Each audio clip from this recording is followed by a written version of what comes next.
제가 준비한 세션 제목은 코딩 앤 API 펀더멘탈스라고 해서 되게 기초적인 코딩 같은 그런 내용을 준비를 했고요. 오늘 대부분의 행사 내용 자체가 이제 백투 베이직이라고 해서 되게 기초적인 거를 다시 해보는 그런 시간이라고 보시면 되는데, 그 백투 베이직 기본 내용 중에서도 가장 기본적인 내용이라고 보시면 됩니다. 그래서 저희가 제 실습 포함해서 다음 두 세션 모두 이제 REST API를 기반으로 시스코 솔루션을 뭔가 어떻게 동작해보는 그런 실습을 준비를 했고요. 그래서 이제 기본을 설명하는 시간에서 이제 REST API란 어떤 것인지 간단하게 설명드리고, 그리고 이제 세 가지 방법으로 실습을 준비를 해봤습니다. 아마 이 내용을 미리 보셨으면 아실 것 같은데, 이게 내용이 이런 개발 관련된 지식이 전혀 없는 분들이 처음 시작할 때 좀 도움을 드리고자 하는 그런 간단한 내용으로 준비가 되어 있어요. 그래서 미션이나 실습 같은 것도 아마 직접 뭔가 개발 관련 지식이 있으시면은 거의 한 1분도 안 돼서 다 끝내지 않을까 싶은데, 일단은 기초적인 자리라고 이제 생각을 해주시면 좋을 것 같습니다.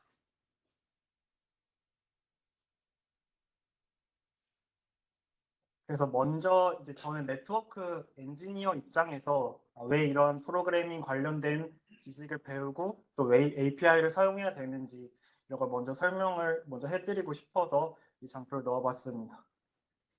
상부에서 어떤 정책 같은 게 내려와서 뭐 사용 중인 모든 스위치가 다운 상태인 경우에는 어떤 인터페이스를 모두 셧다운하고 하라는 그런 정책이 내려왔다고 가정한 상황입니다. 말은 조금 복잡하게 해놨지만 실제로 스위치와 연결되지 않은 포트는 인터페이스에는 이제 셧다운 커맨드를 넣어놔라, 뭐 이런 정책이 들어와 있다고 가정을 해봤습니다. 만약 이제 개발 관련된 지식이 없고 API를 활용하는 그런 지식이 없다면은 실제 네트워크 엔지니어는 이제 모든 스위치에 직접 접속을 해봐서 인터페이스 상태를 이제 뭐 show IP 인터페이스 같은 커맨드로 다 확인을 해보고, 거기에서 이제 셧다운 되지 않는 인터페이스는 또 설정 모드에 들어가서 또 인터페이스에 셧다운 명령까지 넣어줘야 되는 그런 절차를 진행을 해야 됩니다. 그래서 만약에 이런 같은 정책을 또 다음에 1년이나 2년 뒤에 또 똑같은 거를 작업을 해야 되는 경우에는 2년 전에 진행했던 작업을 또 똑같이 진행을 해야 됩니다. 그래서 만약 이런 일련의 절차를 이제 코드로 작성을 하게 된다면 언제 미래에 또 같은 작업을 하게 되는 경우에는 이전에 작업했던 내용을 바탕으로 이제 재사용할 수도 있고 좀 더 편리하게 진행을 할 수가 있습니다. 그래서 제가 여기 준비한 그 슈도 코드 같은 경우에는 음, 실제로 이렇게 동작하진 않겠지만 간단하게 설명을 위해서 추가한 내용이라고 보시면 됩니다. 그래서 마이 네트워크라는 뭐 일종의 변수나 리스트에 자기 스위치 관련된 정보가 있고 또 그 스위치에 해당하는 인터페이스 정보도 따로 있게 되어서 반복문으로 모든 스위치와 모든 인터페이스를 확인하게 되고, 만약에 인터페이스 상태가 다운이라면 인터페이스에 셧다운 명령을 넣는 그런 펑션을 실행을 하게 되고, 또 디스크립션까지 설정하는 그런 펑션을 추가했다고 보시면 됩니다. 그래서 이런 API를 활용을 하게 되면은 이런, 이런 반복되고 이런 작업을 좀 더 편리하게 진행을 할 수가 있습니다.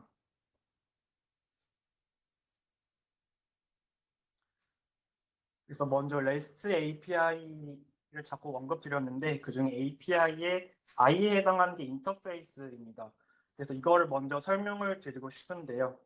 인터페이스 같은 경우에 이제 두 개 이상의 사람 또는 장치들이 서로 통신할 때 사용하는 것이라고 보시면 됩니다. 그래서 가장 첫 번째에 있는 CLI 같은 경우에는 많은 네트워크 엔지니어 분들이 사용을 해보셨겠지만 장비와 직접 뭔가 통신을 하고 커맨드를 넣거나 아니면 컴퓨터 쉘 같은 거 접속해서 뭔가 컴퓨터의 명령을 실행하게 하는 그런 인터페이스라고 보시면 되고, GUI 같은 경우에는 말 그대로 그래픽 인터페이스로 예시로는 웹엑스처럼 뭔가 메시지를 전송하고 주고받을 수 있게 하는 그런 거라고 보시면 됩니다. 그렇다고 한다면 이제 소프트웨어와 소프트웨어 간에도 서로 어떻게 통신할지에 대한 인터페이스가 필요하게 되고 그런 인터페이스가 있어야지만 그것을 활용을 해서 앞서 설명드린 자동화 같은 것을 이제 진행을 할 수가 있습니다.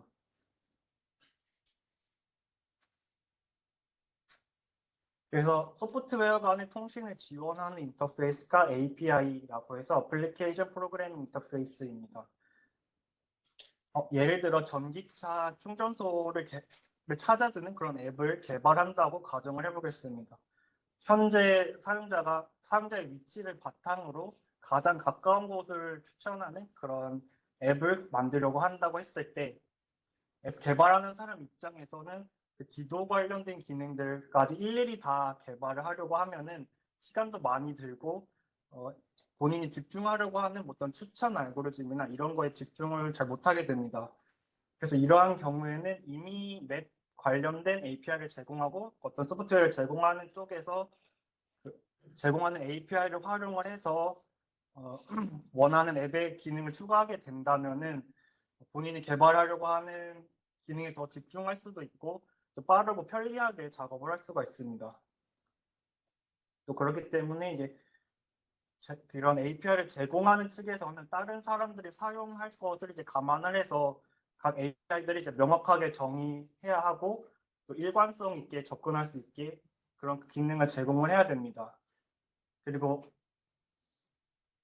그 지도 관련 추천 앱을 사용하는 쪽에서는 실제로 지도 관련된 애플리케이션 내부에 어떤 로직으로 돌아가고 뭐 어떤 기능, 어떤 언어로 구현되었는지 이런 것까지의 내용은 알 필요가 없습니다. API를 제공하는 쪽에서 추상화된 정보를 제공을 해주면 API를 활용하는 쪽에서 그 정보를 바탕으로 원하는 작업을 진행을 할 수가 있습니다.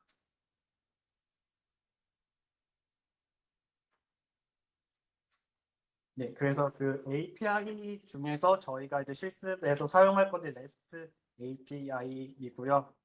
HTTP 기반으로 구축된 API 프레임워크이고 성능 요구사항을 충족하고 또 확장성이 뛰어나기 때문에 보통 이걸 많이 사용을 하고 있습니다. 그래서 API를 사용을 원하는 클라이언트 쪽에서 어떤 리소스에 어떤 동작을 할지 그리고 어떤 걸 값을 변경을 원한다면 어떤 변경을 원하는지 이런 정보를 서버 측에 전달을 하게 되고 서버 쪽에서는 이 정보를 받아서 뭐 일련의 동작을 처리를 한 다음에 수행한 결과와 예를 들어 어떤 정보를 요청한 경우라면은 그에 관련된 정보를 다시 전달하는 방식으로 동작을 하게 됩니다. 그래서 뒷부분에서 이제 REST API에 대해서 좀 더 구체적으로 뭐 어떤 요소들이 있고 어떻게 사용해야 되는지에 대해서 이제 설명을 드리도록 하겠습니다. 먼저 설명드릴 부분은 어떤 리소스에 접속할지에 대한 거를 이제 클라이언트 쪽에서 지정을 한다라고 보시면 되는 URI라고 해서 어떤 리소스인지를 이제 식별할 때 사용하는 그 문자열이라고 보시면 됩니다. HTTP 기반이기 때문에 어떤 프로토콜을 사용할지를 처음에 나타내주고 그에 관련돼서 어떤 서버에 접근할 것인지 서버와 호스트 이름을 기재를 해주게 됩니다. 그 다음에는 이제 어떤 서버에서 어떤 자원에 접근할 것인지를 이제 작성을 해줘야 되고 또 마지막에 쿼리 파라미터라고 해서 뭐 원하는 응답 데이터를 이제 필터링하거나 뭐 또 특정 범위를 지정하기 위한 그런 파라미터 값을 지정을 할 수가 있습니다. 그래서 이 파라미터 같은 경우에는 이제 모든 이제 URI에 포함이 되는 건 아니고 선택적으로 사용할 수가 있습니다. 또 어떤 자원에 접근하고 원하는지를 앞에 URI로 기재를 했다면 이 자원을 어떻게 사용하길 원하는지를 또 HTTP 메소드를 통해서 지정을 해주게 됩니다. 그래서 또 이제 5가지로 나눠져 있고 포스트 같은 경우에는 새로운 리소스를 생성하는 그런 메소드라고 보시면 되고 주로 실습 때 사용하게 될 거는 이제 포스트와 get이 이제 제 세션 포함해서 뒤에 있는 이제 주 세션에서도 사용을 하게 될 거고 보통 이 정보를 get 메소드를 통해서 조회를 하거나 한 다음에 포스트를 통해서 새로 생성을 하거나 뭐 패치로 일부 수정을 하는 그런 방식으로 진행을 하게 되고, 또 리소스 삭제를 원하는 경우에는 이제 딜리트 메소드로 이제 삭제를 할 수가 있습니다.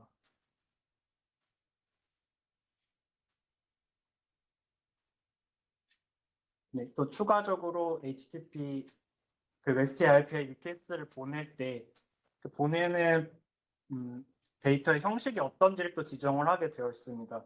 그래서 예시로 든 거는 이제 헤더에서 컨텐츠 타입이라는 부분을 봤을 때 제이슨 형식으로 되어 있는 걸 알 수가 있고, 실제로 데이터를 보낼 때도 이제 제이슨 형식으로 데이터를 보냈다는 것을 파악을 할 수가 있습니다. 데이터 포맷 같은 경우는 여러 개의 종류가 있는데, 저희 실습에서 보통 사용하게 될 건 이제 제이슨 형식이라고 보시면 됩니다. 그래서 속성과 값쌍으로 구성이 되어 있고, 각 따옴표로 속성과 값을 분리해 놔서 어떤 속성에 어떤 값이 지정되어 있는지 이런 걸 나타내게 됩니다. 또 다른 데이터 포맷으로는 이제 XML이라고 해서 HTML과 비슷하게 태그 형식으로 자료를 표현을 하게 되고, 이것 같은 경우에는 이제 자체적으로 정의한 태그를 사용을 할 수가 있습니다.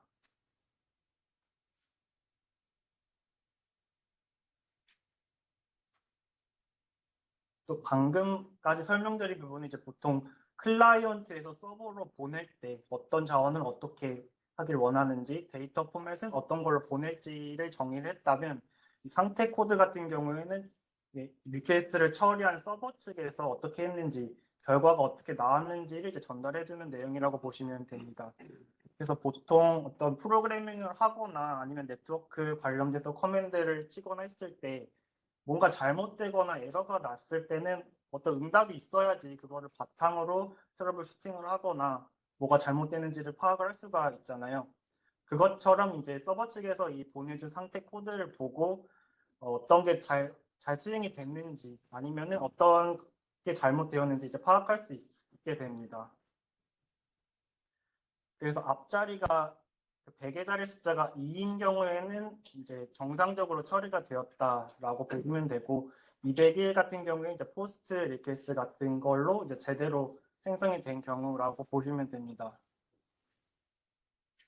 그리고 400번 같은 경우에는 이제 클라이언트 측에 보통 문제가 있는 것이고, 예를 들어 URI 정보 같은 거를 잘못 입력하거나 하면 이제 not found 404번 에러 같은 게 나오게 됩니다. 그리고 500번대에 이제 에러가 나오게 되면은 클라이언트 쪽, 보낸 쪽 잘못이라기보다는 이제 서버 측에 문제가 생겨서 이런 에러가 나온다고 보시면 됩니다.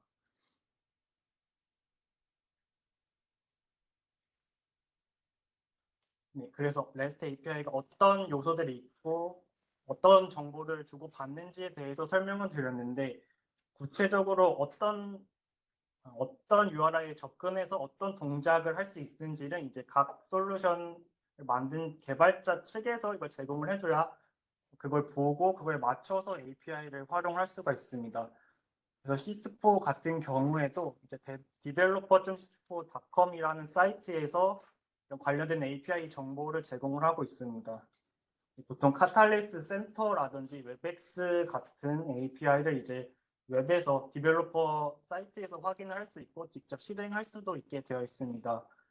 근데 이제 몇몇 솔루션 같은 경우에는 인터넷에서 접근해서 API를 활용할 수 있는 게 아니라 각 솔루션 장비에 접속을 해서 거기에서 API 정보를 이제 확인을 할 수가 있습니다. 그래서 제가 예시로 든 것은 이제 CML이라고 하는 시스코 모델링 랩이라고 하는 이제 시뮬레이터라고 보시면 되는데, 이거를 활용하기 위한 API 정보는 인터넷에서 파악을 할 수 있는 게 아니라 CML 서버에 접속해서 API 관련된 탭에 들어갔을 때 이제 확인을 할 수가 있습니다. 그래서 이 탭에 들어갔을 때 어떤 API들이 있고 어떤 메소드를 어떤 자원에 접근해야 되는지, 그리고 오른쪽에 보시는 것처럼 리퀘스트를 요청할 때 들어가야 되는 값들이 무엇인지를 확인할 수가 있고, 실제로 오른쪽에 있는 버튼에서 try out이라는 버튼을 누르게 되면은 실제로 API를 테스트해보고 실제로 유저가 이것 같은 경우에 유저를 생성하는 API인데 이거를 여기 웹에서 실행을 하게 되면은 유저가 생성하는 것까지 확인할 수 있게 되어 있습니다.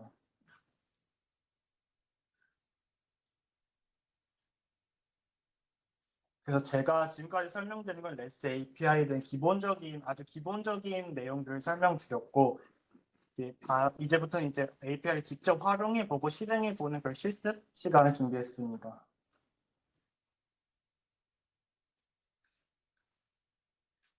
저희가 실습할 내용은 총 3개라고 보시면 되고 컬, 포스트, 파이썬 이 순서대로 진행을 하게 되고 후반부로 갈수록 좀 더 유연하게 뭔가 원하는 정보를 또 가공할 수 있는 그런 방식이라고 보시면 됩니다.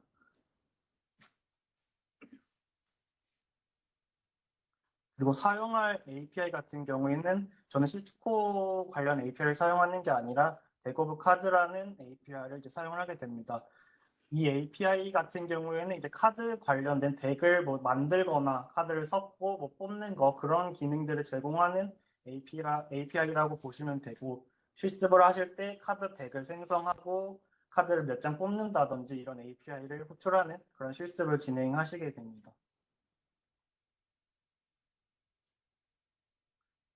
그리고 실습하실 내용들은 이 대분의 러닝맵 사이트에 전부 있고요.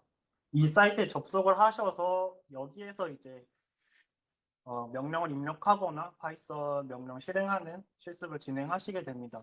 그래서 이 웹페이지에 먼저 들어가시면 되겠습니다.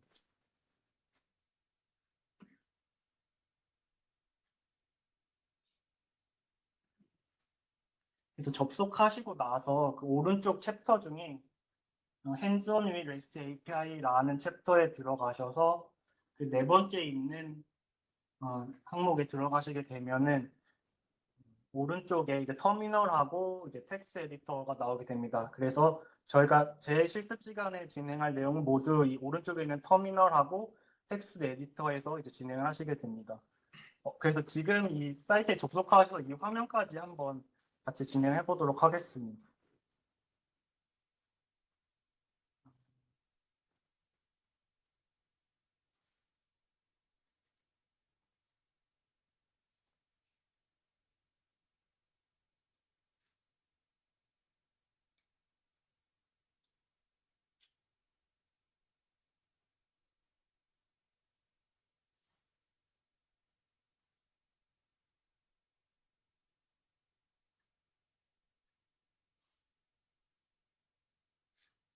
혹시 이 화면까지 아직 못 들어가신 분 혹시 계실까요?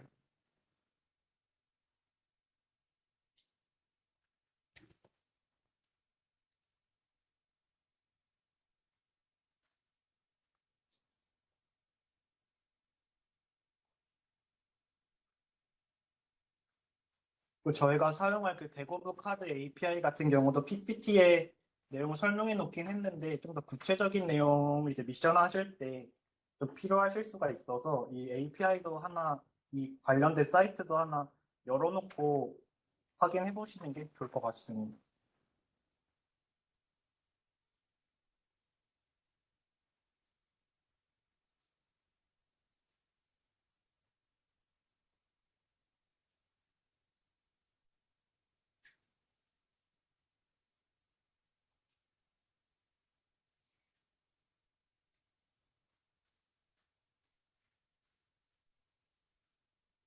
혹시 이제 PC에 파이썬을 깔아 놓으셨거나 아니면 굳이 이런 인터페이스를 사용하지 원하시지 않으신 분들은 직접 자기 본인 터미널에서 이제 컬 명령어나 파이썬 실행하시면 되고요.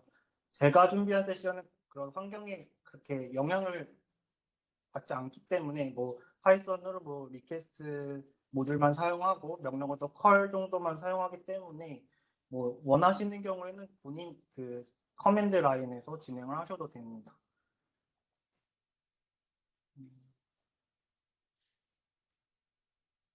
그래서 제일 먼저 진행할 실습은 이제 컬이라고 보시면 되고 컬 같은 경우에는 클라이언트 URL이라고 해서 어떤 클라이언트 관련된 기능을 제공한다고 보시면 됩니다. 웹사이트에 들어가서 봤을 때 굉장히 많은 프로토콜을 지원하시는 걸 이제 확인할 수가 있습니다. 네, 그중에서 이제 HTTP랑 HTTPS를 지원하기 때문에 REST API도 이 컬 프로그램을 통해서 이제 실습을 진행할 수가 있습니다. 제일 먼저 진행할 내용은 이제 새 카드 덱을 요청하는 API를 호출해보는 실습입니다. 그래서 이 PPT에 나와 있는 대로 컬 명령어 뒤에 어떤 URL에 접근할 것인지를 입력을 해주시면은 그 API를 호출하게 되고 결과를 받아올 수가 있습니다. 그래서 아까 말씀드린 그 웹페이지에서 컬 명령어 통해서 지금 호출을 해보시면 되겠습니다.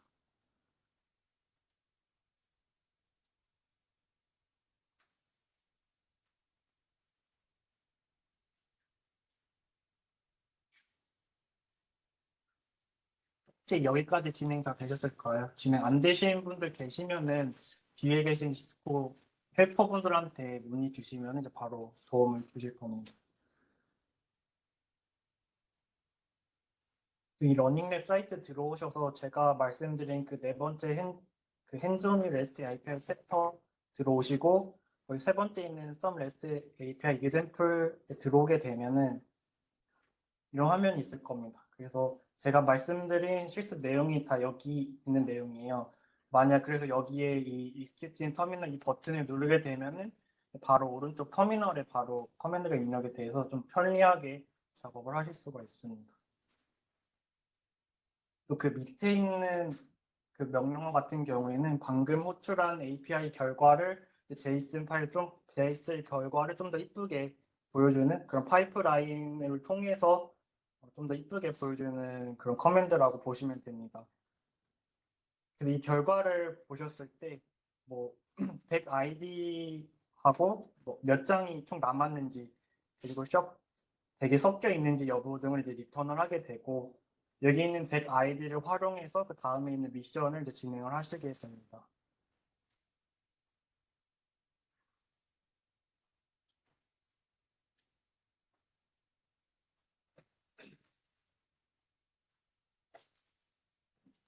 그래서 이제 진행하실 미션을 간단히 설명해 드리면 그 백오브 카드 API에서 카드를 뽑는 그런 API를 이제 수행을 하시면 되는데 이 같은 경우에는 중간에 덱 언더바 아이디라는 내용이 문자열에 들어가 있습니다. 그래서 이 덱 아이디라는 내용을 아까 방금 전에 호출한 새 덱을 뽑는 API에서 얻은 그 덱 아이디로 치환을 하신 다음에 명령어를 실행을 하시면 됩니다. 그래서 이 실행을 하시고 나서 이 결과를 이제 헬퍼분들한테 확인을 받으시면은 이제 미션지에다가 이제 스티커를 붙여 주실 겁니다. 그래서 완료를 하시면은 손 들어 주시면 감사드립니다.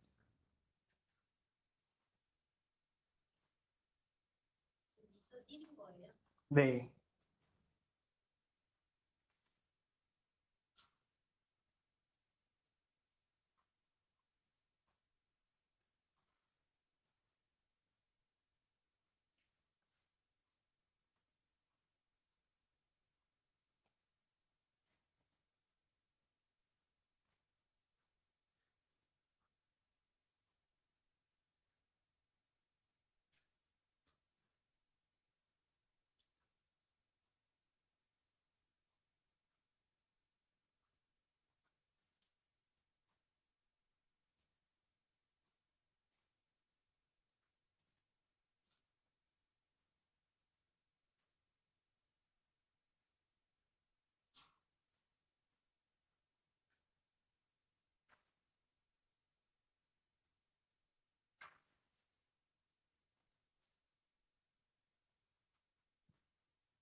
에서 마이너스로 이렇게 실행했을 때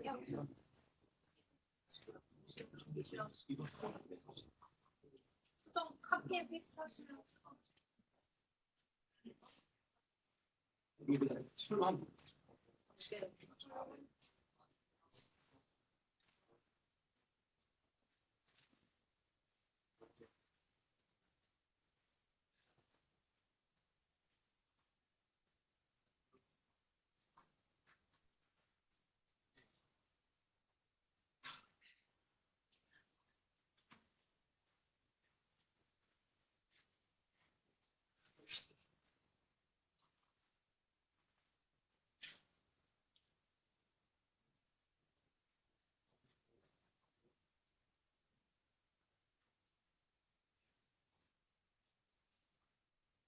이거 하는 건 대신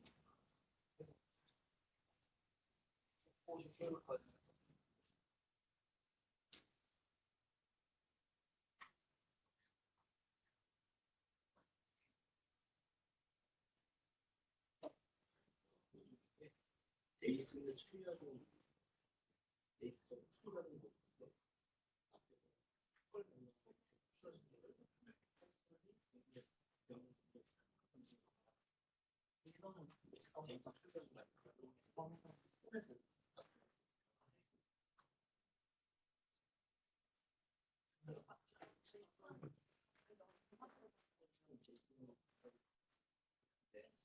이게 그냥 계획 없이 계획 대로 계획대로 출발되고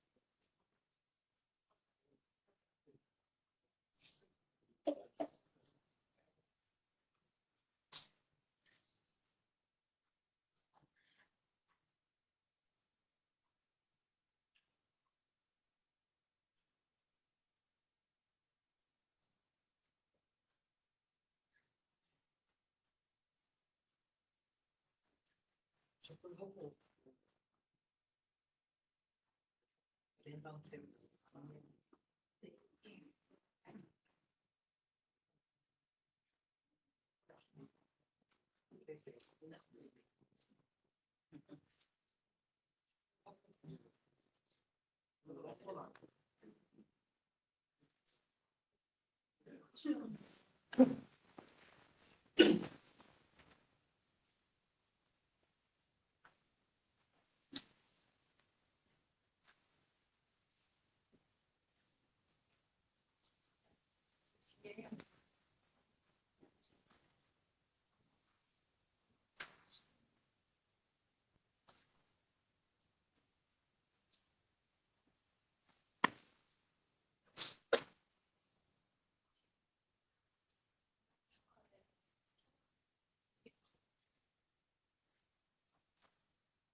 조금 더 시간 필요하신 분 있으실까요?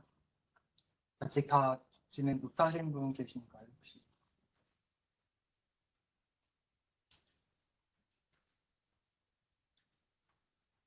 그럼 다음으로 계속 진행해 보도록 하겠습니다. 그래서 말씀드린 대로 가운데 있는 덱 아이디 내용을 그 새로운 덱 요청했을 때 받은 덱 아이디로 변경을 하게 되면은 이 카드 2장 뽑히게 되고, 이 카드를 아까 셔플 안 한 상태였기 때문에 스페이드 에이스 하고 스페이드 2가 출력이 되는 것을 이제 확인하실 수 있습니다. 방금까지가 이제 컬을 활용한 매티 API 실습이었고요. 다음에 진행하실 내용은 이제 포스트맨을 활용한 REST API 실습이라고 보시면 됩니다. 포스트맨 같은 경우에는 이런 API 요청하고 수행하는 것을 효과적으로 구축하고 관리하고 또 사용할 수 있게 만든 그런 통합 소프트웨어라고 보시면 됩니다. 제가 예시로 들고 온 거는 이제 포스트맨 사이트에서 확인할 수 있었던 내용인데, 어떤 API 리퀘스트를 연쇄적으로 수행을 해서 첫 번째 API에서 받은 정보를 바탕으로 또 REST API를 수행을 하고, 또 거기서 받은 결과를 그 데이터를 가공을 해서 뭐 도표로 나타내거나 어떤 표로 나타내는 그런 기능까지 지원하고 있다라고 설명을 하고 있었습니다. 저희가 진행할 내용은 이런 복합적인 내용은 아니고, 앞서 설명드린 컬 같은 그런 실습을 포스맨에서도 해보고, 변수 같은 그런 포스맨에 있는 기능을 활용해서 좀 더 효율성 있게 작업을 하는 것을 이제 실습을 하려고 합니다.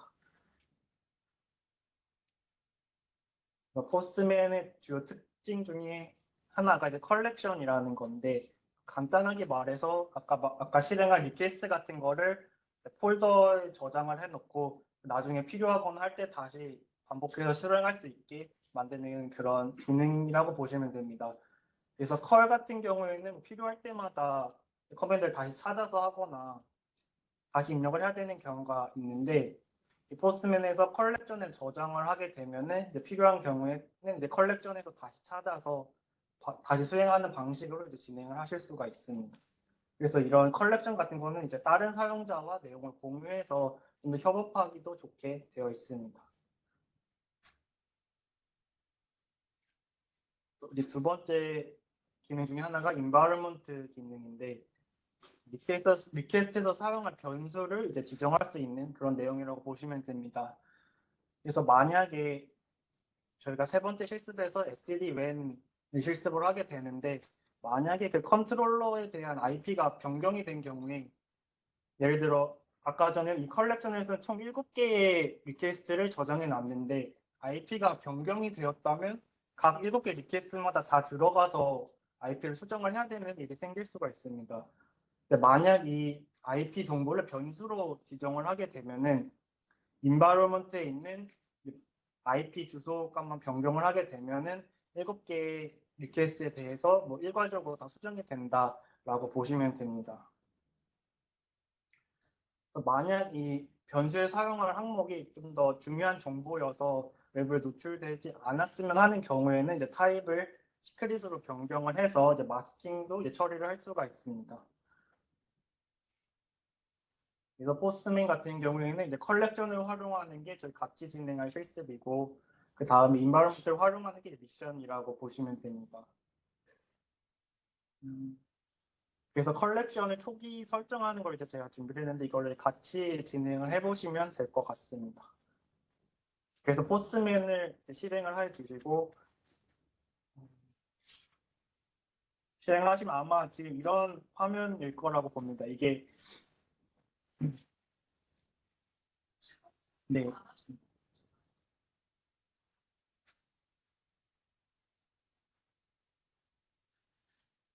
포스트맨을 웹에서도 사용을 할 수가 있는데 저희 실습 같은 경우는 여기 랩에 있는 장비에 접속을 하게 되기 때문에 세 번째 세션에서 그렇게 하기 때문에 이제 다운받아서 실행하시는 걸 권장드리고 있습니다.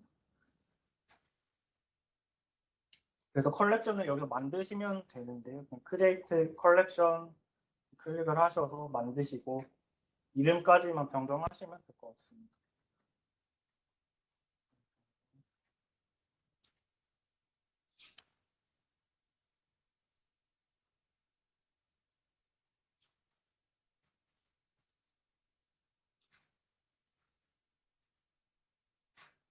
그 다음에 왼쪽 탭에 있을 때 Add a Request 이 항목을 눌러서 어떤 API를 실행할 것인지 여기 작성할 수가 있게 됩니다.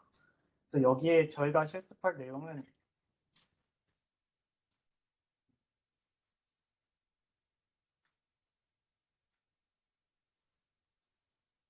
아까 같은 경우에는 세를 덱을 요청을 했고 카드 덱에 섞여 있지 않는 그런 덱이었는데 이번에는 카드가 완전히 섞여 있는 그런 덱을 요청하는 API를 포스맨을 통해서 실습을 하려고 합니다. 그래서 이 URL을 복사하신 다음에 아까 만든 그 새로운 리퀘스트의 항목에다가 추가를 하시면 됩니다.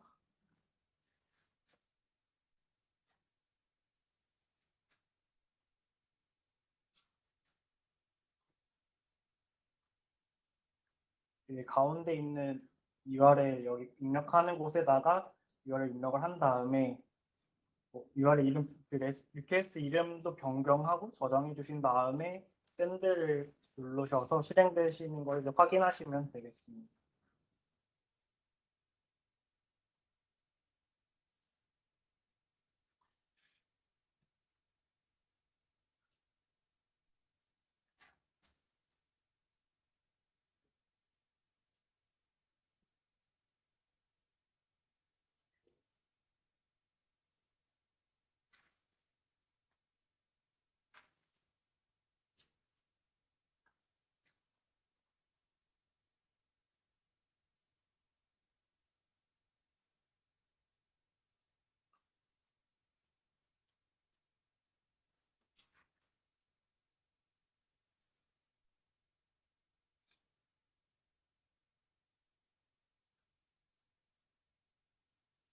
여기까지 진행 안 되신 분 계실까요?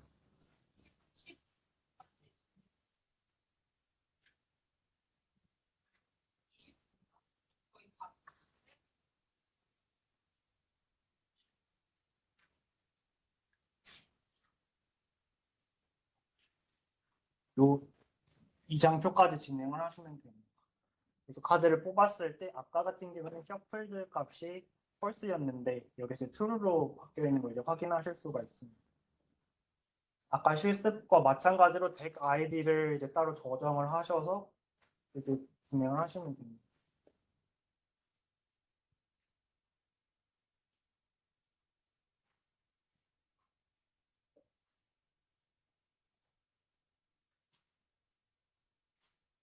혹시 여기까지 진행 안 되신 분은 계실까요?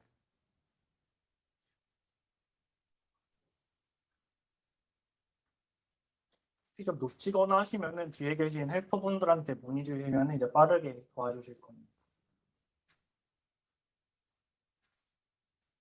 여기까지 이제 컬렉션을 만들어 보고 리퀘스트까지 작성해보는 실습이라고 보시면 되고 그 다음에 진행할 내용은 이제 인바이러먼트를 설정하는 내용입니다. 여기 같은 경우는 덱 아이디를 이제 인바이러먼트 변수로 설정하는 실습을 준비했습니다.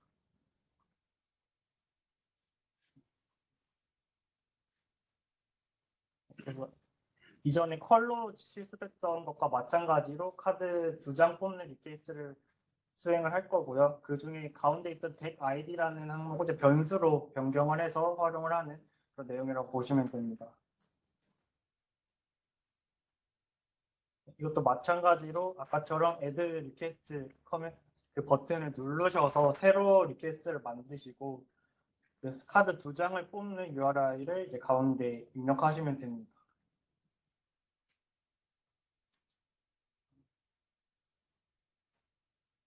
이 내용 그대로 복사하신 다음에 이 포스트맨에서 add request 버튼 누르셔서 새로 만드시면 되고 여기서 이름 지정하고 저장까지 해주시면 됩니다.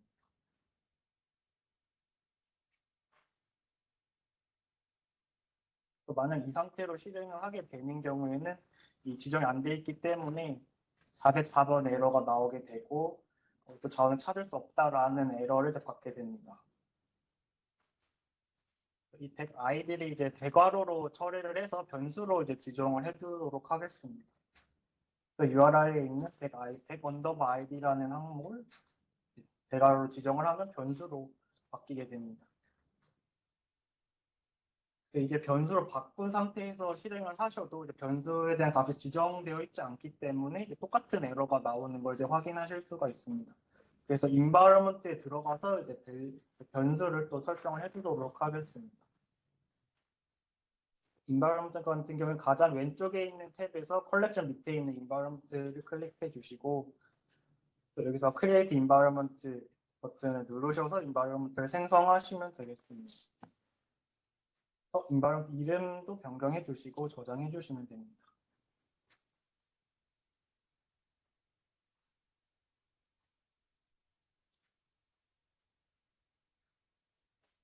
그 다음에 이 변수 이름 같은 경우에는 앞서 설정한 그 API에서 활용한 덱 언더바 id라는 항목을 그대로 사용을 해야 됩니다. 그래서 이 내용을 그대로 그 변수 이름으로 지정을 해주시고 변수의 값으로 아까 처음에 포스맨에서 실행한 이 덱 ID 새로 호출하는 새 덱을 요청한 그 덱 ID를 입력을 해주시면 됩니다.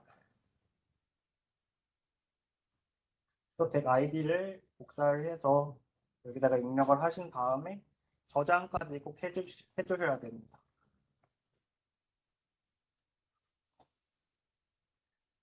그리고 이 환경을 이제 적용하기 위해서 이제 그 아까 전에 생성한 environment 오른쪽에 있는 이제 액티브 버튼을 클릭을 해주시면 됩니다. 클릭을 하시게 되면 우측 상단에 environment에 적용이 되었던 걸 확인하실 수가 있습니다. 그래서 아까 전 같은 경우는 덱 아이디가 없었기 때문에 이 값이 이제 빨간색으로 처리가 되어 있었는데 지금은 이제 제대로 변수 값을 받아온 것을 확인할 수 있고 이 상태로 이제 샌드를 하게 되는 경우에 2장을 이제 뽑는 것을 이제 확인하실 수가 있습니다. 오늘 처음에 컬러 했던 예제와 다르게 카드가 섞이기 때문에 이제 무작위로 2장이 이제 펴지는 것을 이제 확인하실 수가 있습니다. 혹시 여기까지 진행 잘 안 되시는 분 계실까요? 그 다음에 진행할 내용이 이제 미션인데, 그거는 변수를 하나 또 생성을 하시고 URI에 있는 일부 정보를 이제 변수로 변경을 하는 그런 미션이라고 보시면 됩니다. 방금 진행했던 리퀘스트 같은 경우에는 카드 2장을 뽑는 게 이제 카운트는 이렇게 되어 있어서 하드 코딩 되어 있는데 여기 2로 되어 있는 부분을 변수로 바꾸시고 environment에서 이 변수를 5로 변경하셔서 실행을 하시면 됩니다. 그래서 5장 뽑히는 거를 이제 그걸 헬퍼분들께 확인하시면 됩니다. 네, 그 완료되시면 손 들어주시면 되겠습니다. 이어서 진행하도록 하겠습니다. 포스트맨 같은 경우에는 이제 코드 스니핏 기능을 제공하고 있어서 방금 실행한 리퀘스트를 이제 파이썬 코드로 이제 변환을 할 수가 있습니다. 그리고 같이 실습을 해서 진행해 보도록 하겠습니다. 포스트맨 처음에 키시면은 우측에 코드라는 버튼이 있습니다. 이게 코드 버튼 누르시면은 아마 이게 처음에 컬로 되어 있을 텐데 이거를 파이썬의 리퀘스트로 변경을 하시면 됩니다. 이 코드를 이제 복사하셔서 아까의 그 러닝랩 사이트에 들어가셔서 여기 입력을 하시면 됩니다. 여기에 이제 소스 폴더가 있는데 소스 폴더 안에 main.python 파일이 있고 여기다가 붙여넣기 하시면 자동으로 저장이 됩니다. 자동으로 저장이 돼서 이 터미널에서 그 파이썬 명령어로 실행을 하시면 됩니다. 혹시 여기까지 잘 안 되시는 분 계실까요? 혹시 진행 안 되시는 분 계실까요?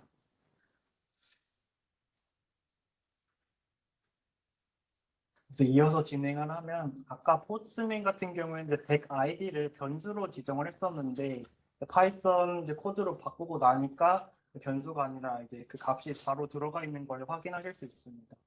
그래서 이 값을 이제 파이썬 변수로 지정을 하고 URL을 실행하는 실습을 진행해 보도록 하겠습니다.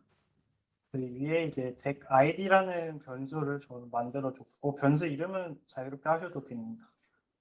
id라는 변수를 만들어 줬고 이 값을 덱 id URL에 있는 덱 id를 사용을 합니다. 사용을 해서 넣고 이 URL에 있는 이 변수 정보도 변경을 해 넣어줘야 됩니다. 언더바 id. 그래서 똑같이 파이썬 명령어를 실행을 했을 때 제대로 받아오는 걸 이제 확인하실 수가 있습니다. 지금 안 되시는 분들은 뒤에 헬퍼분들한테 도움 요청하시면 이제 바로 도움 드리도록 하겠습니다. 바로 이어서 진행을 하면 덱 아이디도 이제 REST API를 통해서 자동으로 받고 그거에 대해서 카드 2장 뽑는 거를 연쇄적으로 진행을 하려고 합니다. 그래서 맨 처음에 커맨드로 사용했던 새 덱을 뽑는 URL을 사용을 하게 될 것이고요. 이거 작업을 하실 때 먼저 덱 아이디하고 리스폰스에 해당하는 내용을 복사하신 다음에 덱 아이디 위에다가 붙여넣기를 하시면 됩니다. 그 다음에 제일 위에 있는 URL 주소를 이제 새 덱을 뽑는 URL로 변경을 하시면 됩니다. 이렇게 하시고 덱 아이디 값도 이제 리스폰스에서 받은 값을 이제 사용을 해야 되니까요. 리스폰스에서 방금 전까지 경우에는 리스폰스 결과를 텍스트로 제공을 했는데 이 경우에는 이제 제이슨 파일로 변환을 하고 거기에 있는 덱 아이디라는 값을 뽑아서 덱 아이디라는 변수에 이제 저장을 하게 됩니다.